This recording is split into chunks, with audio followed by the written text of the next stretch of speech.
Владата одобри увоз на 200.000 вакцини од Кина, кои се направени на база на инактивен вирус на SARS-CoV-2, а за кои, како што дознава Телма, прелиминарните разговори се завршени.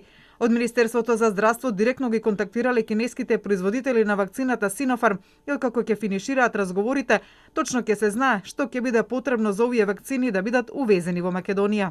По наши информации тоа ќе следи многу брзо, следни неколку денови, веќе ќе имаме финален договор со кинезите.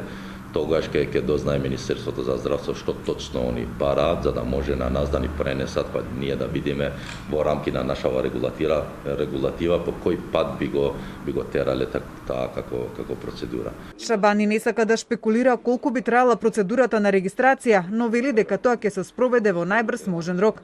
И додека се чека да се види под кои услови, односно по која процедура ќе се увезува кинеската вакцина, вакцината на Pfizer го чека изгласувањето на законските измени кои се во собрание, за да може да се регистрира во земјава, пошто ќе може во Македонија да стигне донацијата од Србија од 8.000 вакцини, но и да се реализира првата пратка од 5.800 од вкупно 800.000 вакцини нарачани директно од производителот Pfizer, првично најавени за февруари.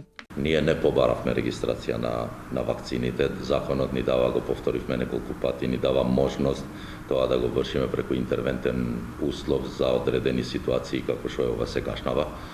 И дека Pfizer беше иницијатива на Pfizer да првично се регистрира вакцината кај нас во државата, за да може после ние да ја донесеме. Тоа беше нивно барање.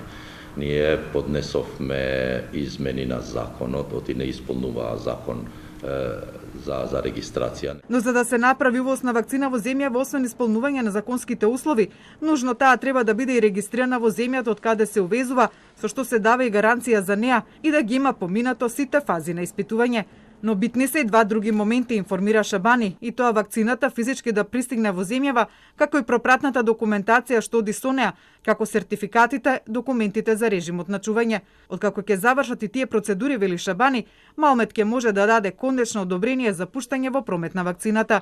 Според имунолозите и истражувачите во земјава пак, што една вакцина ќе го помине процесот на регистрација, но и одобрување за влез во земјава, тие немаат дилема дека вакцината е добра во заштита од коронавирусот, без оглед на каква база и технологија е создадена. Ја земеме кинеската вакцина инактивиран вирус. Самиот вирус се зема вирусот, се деактивира. Односно, тој веќе не се дели во самата клетка која ќе се инјектира, но предизвикува имуноодговор. Сега тој имуноодговор, некој мислам дека 50 до 70% имуниот одговор е кон спајк протеинот. Но има и имуноодговор кон други протеини од самиот вирус.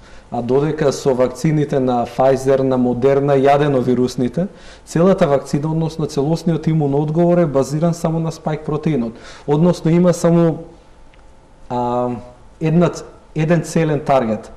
Еден таргет преку врз кој се ствара имуноодговор. Инаку, освен директната набавка од Pfizer и на вакцините од Кина, Македонија ги чека 833.000 вакцини преку COVAX системот, кој досега не профункционира.